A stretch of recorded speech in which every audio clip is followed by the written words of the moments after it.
गांव के पास एक बड़ा और पुराना पीपल का पेड़ था। लोग कहते थे कि वह पेड़ भूतिया है।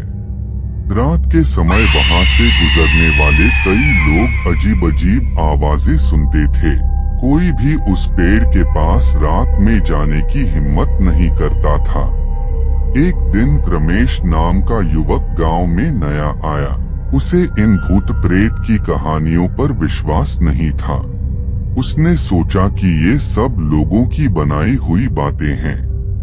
एक रात उसने खुद पेड़ के पास जाकर सच्चाई जानने की ठान ली। रात को जब पूरा गांव सो रहा था, रमेश चुपचाप उस पेड़ के पास पहुंच गया। चारों ओर सन्नाटा था, सिर्फ हवा की हल्की हल्की आवाज सुनाई दे रही थी। रमेश ने पेड़ को गौर से देखा, लेकिन उसे कुछ भी असामान्य नहीं लगा। वह मुस्कुराया और बोला, लोग बेवजह डरते हैं। लेकिन जैसे ही उसने पेड़ के पास से लौटने की कोशिश की, उसे लगा कि कोई उसके पीछे खड़ा है। उसने तुरंत मुड़कर देखा, लेकिन कोई नहीं था। फिर अचानक पेड़ की शाखाएं हिलने लगी, जैसे कोई उन पर झूल रहा हो। रमेश ने ध्यान से देखा और उसकी आंखें डर से फैल गईं। पेड़ की एक शाखा पर एक सफेद साया झूल रहा था। रमेश का दिल जोर से धड़कने लगा।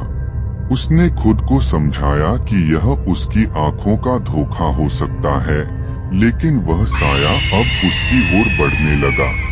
रमेश ने घबराकर वहां से भागने की कोशिश की, लेकिन उसके पैर जैसे जमीन से चिपक गए। वह कुछ भी नहीं कर पा रहा था। तभी अचानक वह साया जोर से हंसा और गायब हो गया। रमेश किसी तरह खुद को संभालते हुए भागकर गांव की तरफ दौड़ा। उसने गांव पहुंचकर किसी से कुछ नहीं कहा, लेकिन उसके चेहरे का डर सब कुछ बयां कर रहा था। उस रात के बाद रमेश ने कभी भी उस पेड़ के पास जाने की हिम्मत नहीं की। वह समझ गया था कि कुछ कहानियों को केवल कहानियों की तरह ही मान लेना बेहतर होता है।